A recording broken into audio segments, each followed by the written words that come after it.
Hey hi welcome back to my channel. ఇప్పటికీ ఈ వీడియోకి నేను వాయిస్ ఓవర్ ఇవ్వడము ఇది థర్డ్ టైం అండి. ఎందుకంటే ఫస్ట్ 2 టైమ్స్ కూడాను ఎడిటింగ్ చేసి యూట్యూబ్లో పోస్ట్ చేసినప్పుడు తీరా అప్లోడ్ అయ్యే టైంకి నాకు కాపీరైట్ పడింది. ఇది ఎందుకు ఎక్కడ మిస్టేక్ అయిందో అర్థం కావట్లేదు.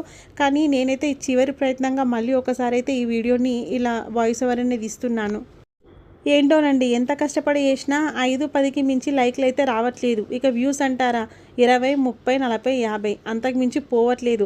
చూద్దామా అంటే చాలా పెద్ద బలగం ఉంటుంది మనందరికీ చుట్టూ సర్కిల్, ఫ్రెండ్స్ కానివ్వండి, చుట్టాలు కానివ్వండి, వాళ్ళందరూ కలిపితేనే ఈజీగా 100-200 మంది ఉంటారు. కనీసం ఆ 100-200లో ఒక 50 కూడా లైక్స్ రావట్లేదు అని అంటే మరి ఏమవుతుందో ఏంటో అర్థం కావట్లేదు. ఇలాంటి పరిస్థితి నాకు మాత్రమే కాదండి, చాలామందికి ఉంది. ఎందుకనంటే పాపం వాళ్ళు ఏదో కష్టపడి వీడియోస్ తీసి ఎడిటింగ్ చేసి అప్లోడ్ చేస్తూ ఉంటాము. తీరా చూసుకునేసరికి లైక్స్ రాకపోవడంతో, వ్యూస్ రాకపోవడంతో ఫుల్ డిసప్పాయింటెడ్గా ఉంటుంది.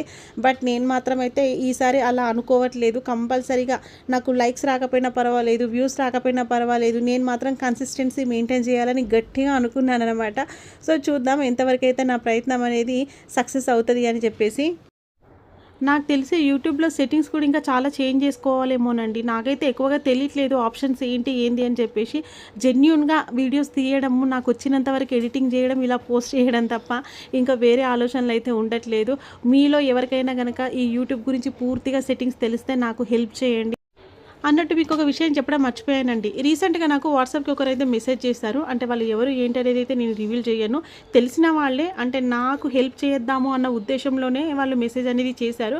సో మానిటైజేషన్ అవ్వలేదని ఫీల్ అవుతున్నారు కదా. సో బయటనైతే నార్మల్గా అమౌంట్ కట్టేసి మానిటైజేషన్ అనేది చేయించుకోవచ్చు అనే ఒక సజెషన్ అయితే ఇచ్చారు. అదైతే ఎంతవరకు నిజం అనేది నాకు తెలియదు. ఎందుకనంటే మిగతా వీడియోస్ అన్నీ నార్మల్ వ్యూస్ ఉండి, ఏదో ఒక్క వీడియోకి ఎక్కువ వ్యూస్ ఉండి అది వెంటనే మానిటైజేషన్ అయిపోతే అది చూసే వాళ్ళకి కూడా అర్థమవుతుంది కదా. అంటే ఎవరైనా డౌట్ వచ్చినా లేదు అని అంటే ఏదైనా ప్రాబ్లం అయినప్పుడు మన ఛానల్ని ఓపెన్ చేస్తే అప్పుడు మనం ఏంటి, మన కంటెంట్ ఏంటి అనేది అన్నీ తెలిసిపోతాయి కదా.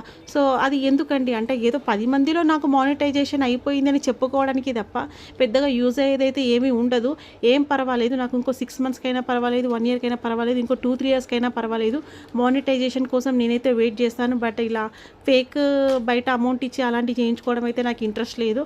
And thanks for the suggestion. ఎందుకంటే అట్లీస్ట్ మీరు ఆ మాత్రమైనా నాకు సజెషన్ చేశారు. సో మీ పేరైతే నేను రివీల్ చేయట్లేదండి ఎవరు ఏంటి అని చెప్పేసి. ఆల్రెడీ యూట్యూబ్లో లైవ్ అనేది స్ట్రైక్ పడింది. ఎందుకనంటే చిన్నపిల్లలు నాకు తెలియకుండానే వాళ్ళతో లైవ్ అనేది నేను చేయించడం వల్ల. పైగా ఇప్పుడు లాంగ్ వీడియోలో కూడా 1-2 వీడియోస్కి ఇలా కాపీరైట్ పడుతున్నాయి. నాకే పూర్తిగా సెట్టింగ్ తెలియట్లేదు. ఈ టైంలో నేను ఇలాంటి ఫేక్ మానిటైజేషన్స్ చేయించుకోవడం అనేది అయితే నాకు ఇంట్రెస్ట్ లేదు. And thanks for the suggestion అండి. Thank you for watching. Bye.